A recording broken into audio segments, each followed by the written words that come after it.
Growing up, I had dreams and aspirations, but always felt like the kid that didn't fit in. For the most part, I wasn't a bad kid, but when I made the transition into adulthood, I turned to the streets for guidance. This led to getting locked up in juvenile hall, doing time in CYA, and eventually a 120-month sentence in federal prison. I had a lot of time to think and reflect during my federal sentence, so I share with you what I learned, hoping I can positively influence someone else's life with Prison Talk. What's up, everybody? Big Herc getting down fresh out. Got the homie Big Kaz here. We kicking it. It's a prison talk, but it's not really a prison talk. It's more like chopping it up with Big Herc. Me and Big Kaz is kicking the bobo. And, you know, I'm trying to get some inside game on this man's life. He's lived a hell of a life. And, you know, I've always got some questions I've been wanting to ask him. So I figure out ask him and share them with you guys. So, Kaz, man, what's the craziest stuff you saw go down in the industry? And being that you were a street dude and a hustler, what kind of interaction did you have with celebrities? I remember you talking about Kelsey Grammer, and that shit had me rolling like a motherfucker. You know what I mean? And then, I don't know if you talked about Dana Plato, but you have some stories, man. But I would love to hear some of the craziest shit, man, because we hear about prison, but I want to hear about the crazy shit like in the industry, because I know there's a lot of fuckery going on and a lot of that Harvey Weinstein shit happening. A lot of motherfucking industry cheek busting, man. I want to hear about this shit. You know, I'm glad you do, though. Like, it's kind of like the where are they now, what are they doing now? Yeah. And, you know, you could do an interview with a cat that's after got out of prison and go, hey, where you working at now? That's like, what are you doing now? And I'm glad you asked me to come out, and I jumped on my motorcycle. My smallest motorcycle. The other one burnt up. And I came to see my brother. If he wants me, I'm here. The craziest thing, I was just telling you that Pistol Pete story, but that'll be between me. If you meet Pete, just bring it up to him. You know, when I talked to you about writing a book, and I was kind of telling you, like, I was telling you some stories. Yeah. And as I'm telling them to you, I remember I asked, I was like, don't that sound like snitching? Like a bitch doing a tell-all. Yeah. And like a superhead type shit. Yeah, and I thought, so I'm going to try to answer this by the conduct that me and you go by. Yeah. Because you were the one that kind of set me straight, like, because I was like, yo, if I talk about, like, everybody knows I dated Karen Gravano, Sammy the Bull Gravano. I dated his daughter. So imagine you sitting there dating this big mobster, Sammy the Bull Gravano, his daughter, Karen, who went to show Mob Wives. Okay. You know, saying you dated someone, to me, if you put it in a book or even on here, I just feel like... You're exploiting that? Yeah. Saying I dated her, leave it at that. Okay. You know. I'll tell you the Dana Plato story, though. Well, no, and the thing is, if you're telling something that's already known, but you're giving it more, it's already out there. Yeah. Or if they expose themselves. Well, if anybody remembers a young lady, Dana Plato from Different Strokes, may she rest in peace. Back in the day when I used to do my thing, there used to be this club called Penny Feathers or someone in La Cienega. It was in the Beverly Center, downstairs. I think it was called Penny Feathers. Because there was a Penny and Penny Feathers. And this was around like the Miami Vice days. So I used to rock the taper slacks with the slip-on shoes, the tank top underneath with the jacket, you know, hair in a ponytail. So people know if I was Puerto Rican, they know. And I had a pager when a pager was $999.99. And it was $1 for every page through a company called PageNet. I remember that's when it was expensive, man. And I just got a whole nother story that I finally want to tell. Because Dana, so my man Kevin, rest in peace, who got me into selling dope. I was 14, and Kevin's supplier was Don Bohanna. If anybody doesn't know that name, Don Bohanna was the one that was married to Tito Jackson's ex-wife that died. Oh, in the pool. Oh, okay. You can't make this shit up. Like, where would I know this story? He had a daughter named Donna Bohanna that liked me. So, funny two worlds. I was older. I'm sorry. I was like 14, 15. So I got kicked out of Crenshaw and was sent to Westchester. Me, Lil Looney, Rat, rest in peace, and I meet Donna Bohanna, summer school. She liked me, but I liked this other little Creole chick. Can't remember her name. Well, and I know Kevin. You know, I ended up moving on the east side before I ended up going out to Ventura later. And Kevin was very quiet. He ended up getting murdered by his own best friend. Fuck boy. And I'm at Donna's house, and one day Kevin walks in. And I'm Kev looking at me like, well, now Donna Bohanna this is Uncle Kevin. Yeah. Who's making, because Donna Bohanna was an airline pilot, living up in Windsor Hills, paper.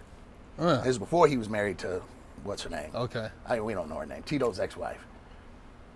And I'm telling this story because I just have no respect for this dude. You know, his son's exploits, whatever your sexuality is, but it's like, damn, man. So Kev is seeing, well, now I know who his connection is. So as I come home later that night, Kev used to have a baby by this young lady who lived right next door to me. And Kevin's at home. He had this little 450 SL Benz. And he was like, what's up, Kaz? What you doing over there? Because we had to act like we didn't, it was kind of like you didn't know each other. Yeah.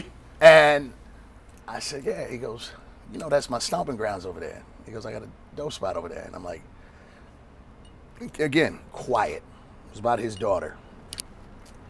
And literally like a movie, he started taking me on some rides. He ended up taking me to the dope spot. One of the other little homies worked for him. And I think he's dead now. Well, my first dope deal I did by myself, I had a car at 14. Remember the little Datsun B210s? Mm-hmm. That's what I had at 14. Paid $500 for it. My first money I made. And he goes, you're going up into the Fox Hill Park area. And I'm like, all right. He's like, so take this address. I still remember the address, 339 Fox Hill Lane, Fox Court Lane. And I pull up, and this person's already at the door. They were townhomes, and mainly NBA players lived there. And I remember sitting at the driveway, and and as I'm walking, I'm just looking at this dude who's almost 7 feet tall, and I'm like, yo. And I know I got an ounce of cocaine in this bag. Yeah. I'm like, yo, that's fucking Magic Johnson. Oh, shit. And I ended up supplying him Norm Nixon. And this I don't have. You was a dope head, fuck you. Marcus Johnson. Mm-hmm. What's the lady from Fame? Debbie Allen. I used to sell Freeman Williams, who played for Boston Celtics, still all score. He was in White Man Can't Jump. The end, where they play the legends. Okay. Imagine someone 7'1", and if you bark like a dog, when he's high on crack, he'll jump on anything. And there's no dog there. So Magic, I ended up selling the Magic. Magic ended up messing around with one of my homeboys' old ladies, and which was a big scare because of the AIDS thing. But I would get calls from Debbie Allen, and she's like, hey, Norm is over at, because this is when Curtis Blow bought Norm Nixon's house when he married. So he would be over there with Curtis Blow smoking dope, because that's how Curtis lost all his money. Same, Fox Hill, Windsor Hills. Baldwin Hills. Oh, Baldwin Hills, okay. And Curtis Blow was on that pipe too, he huh? lived off Latier and something, and she would say, leave him $5,000 worth, because he's going to smoke all weekend. Imagine smoking $5,000 of dope in a couple days. What time? Was this in the 80s? This was 84. I would have been in the 10th grade. Yeah, that's a lot of dope, man. And so from Kevin, and again, I don't know if that's considered celebrity, but it's like, we all have our habits. But like Kelsey Grammer, instead of admitting that he was a dope head, oh, I've got pills from a bad back. You was a dope head, Kelsey. I always sold you cocaine. Always cocaine. Magic's done what he's done, and people, I just don't give a shit, man. I don't. To me, I think honesty is always best. I'll be the first to say I'd never had a drink in my life, ever. And when you got millions of dollars and you got two houses in Arizona, and I'm throwing my own self in this, and you got a big, beautiful beach house, which you came to, and I was a drunk. I married this little Russian chick who made me a vodka cranberry, and I was like, yo, this tastes like Kool-Aid. Till I look up, and I was never leaving the house. I was drunk. I was a fucking drunk. So I'm no better. I'll never be a hypocrite. And it took some years, and then I ended up buying a restaurant, and I don't drink, but I'd go home. You knew about it. I would tell you about it, because I don't even think you've ever drinking a beer. No, I don't really drink. And do you drink? I've never ever seen maybe since I've been with wifey, we've champagne a couple times, but I've never drank like a 40 ounce. I've never had a can of beer. No, I've never heard you say, oh, back, blah, blah, blah, nothing. And I would always hit her, even though I'm the bigger brother. His advice to me was, why are you doing it? Why are you hanging out with some of this? So again, I'm throwing myself in this. So before I say, hey, I used to sell dope to this person, well, imagine the liquor stores that sold alcohol to me. And I would go through, remember that big ass house I had in Arizona? I was on the run for tax evasion. And I'd come out the house at about 6 p.m. I'd go buy, because I'm cheap though, I'd go buy a big gallon of pop-off vodka. A gallon. And I'd go through that. True story. I'm with my old manager, Tone, and Steve Lobel, and I'm going to go do a song with J-Lo, and Puffy's there. They come back to the beach house. Tone can validate the story, and so can Steve. The tax evasion, I ended up going to jail, but I started with this pop-off. And my house on the beach, I turned left to go get the pop-off. Puffy's at the counter with Tone, and I come back and I set the bottle of pop-off, and Puff goes, yo, does he always, the alcohol's behind the bar, the good shit. I got the $6.99 for a gallon. And he looks at Tony, he goes, yo, what are you doing? I said, yo, it's more for us to drink. He goes, yeah, it's more for us to get a fucking headache and stomach poison. And he looks at the owner of the store, he goes, does he always, he goes to the owner, he goes, do you know he's rich? You know he's in that big ass White House, blah, blah, blah. And Puff goes, Cass, anytime the alcohol is near potatoes and Band-Aids, it's probably not good. and it moved to Ciroc, and I was a full-blown drunk. So there's my own about myself. But that's, I'm sure I got a bunch more stories, but mine was athletes that you would have never. Crazy shit, yeah, man. Yeah. Hey, man, you see a lot of shit in the dope game, and it just never ceases to amaze me when I kick the bobo with Kaz, man, and get some of these stories. But if I told you the actresses and the singers. Well, you see what has happened. What was it, Mac Miller? Mm-hmm. Then you. But I'm talking about the females. If I told you. The ones that was on the dope, huh? Boy, oh boy. I can't.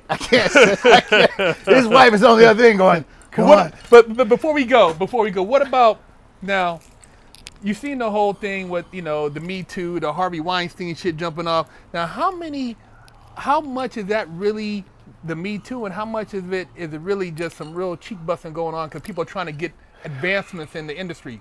Because a lot of times they say, well, you took advantage, which, we know a lot of these guys are using a position of power. Right. But at the same time, sexuality is a weapon that's kind of, or, something that's used to advance. I mean, I would never denounce a woman on her pleas of her saying, hey, I was raped or I was. My only problem is you have women coming out going, hey, he followed me in 2001. Yeah. And that dude's career's over. Yeah. Why is Cosby the only one going to jail? Yeah. But I didn't know. But is there parts missing from the story? Because I'm saying, okay, now, the sex part, but what about before when we were doing the blow and partying and we were high? I mean, is it? I can tell you a very well-known actress that was on Fox on a black show. And she played a wife. Look at this. She played a wife to a very famous comedian. Don't say. Oh, I already know. And she's moved on to, yeah. Huge. And we were at the studio, and at that time she was trying to work on an album. And she just got divorced. Yes. Yeah. I know exactly what you're talking about. And it was a studio called Studio 56, kind of like Studio 54, but the guy named the studio. It was on Orange Avenue and Santa Monica Boulevard. And I was that dude. Music game, dope. I did not stop selling dope till I was almost 40. And I'd already sold millions of records by then. When I did the I'm Sorry video, and I never talked about pimping and pandering, but that's the kind of dirtbag I was. I had high-end escorts. And this young lady made it very clear, well, shit, I'm trying to get it cracking. Just for me to do a verse. And I remember going, but damn, I don't feel too cute anymore if I gotta let you, like, I want you to give me some just because. Yeah, and there is, I'll say it again, I will never denounce a woman. You know, if your wife said to you, hey, this happened, you're gonna take it for what it's worth and go, well, if I ever see that motherfucker, I'm gonna split his wig. Yeah. Here's my feelings on the Me Too. Well, goddamn, who else? Me too, who else? And why did you take so long? I can't speak up for that. You know, I can't defend it, but my thing is what are you really gaining from that? Because if your career's over, and now this brings you back into the fort, have you seen any actress that's Judd, whatever, Winona Judd, or not Winona, the actress, Judd? Ashley. Yeah. You ain't seen her in no movie. And she was the first one to talk about Weinstein. Because I was listening to a thing where this guy said, Kathy Griffin, she was doing an interview on The Breakfast Club, and she said, no, that shit really did exist. But she goes, let me tell you what producers say now, because she's like one of the dudes. She's a comedian, so she got blackballed for the Trump shit, the headless thing. And a very known producer on the Weinstein level, she said, well, hey, what about this person? He goes, she's used up. Nobody wants to fuck her. For a part. For a part. He was saying, like, no, nobody wants to fuck her. No producers want. She's old. She's been ran through already. So just like how a rat gets ran through, actresses. You know what I mean? We live in a world now where, and I'm going off to the left, Kim Kardashian is famous for absolutely nothing. Not kind of something, nothing. And people want her autograph. All of them. And the mother is the biggest pimp in the world. Applaud her. From an ex-pimp, oh, dear God. But what does that say about us that we want their autograph? Or we want to buy their shit? We're in the most dumb. I said something the other day. I said, yo, Trump is the best president for us to have right now to show us just how fucked up we are. Just how dumbed down Just society. how dumbed down because I literally have lost friends, so I guess you weren't my friend, because it very clearly says fuck Trump on my vest. Fuck him, fuck vagina he came out of, anything that's associated with him. But when you talk about the fuckery that goes on, fuck, how good is my story if someone's going, yeah, but I'm going to go get those new Yeezys because Kim said. Hood niggas, we didn't fuck with the rat bitch. If you knew your homie Smash, you want to know, was she cool? All right, I'm going to get some once. I ain't telling nobody. Yeah. These niggas are wifing these bitches. Yeah, you're right. It's totally, Please do an episode on that one. Like, you don't wife a rat. Yeah. And these dudes are wifing these broads. Like, she got something new. No, the nigga, just ask him. Yeah. You know, so when you saying whose is it, only thing she's going to say is, well, it's yours right now. Yeah. But anyway, I went off on a little bit. There you guys have it. Cass kicking the boba with Big Herc.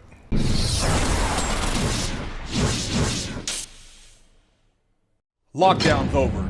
Get your yard time in. Exclusively at FreshOutSeries.com.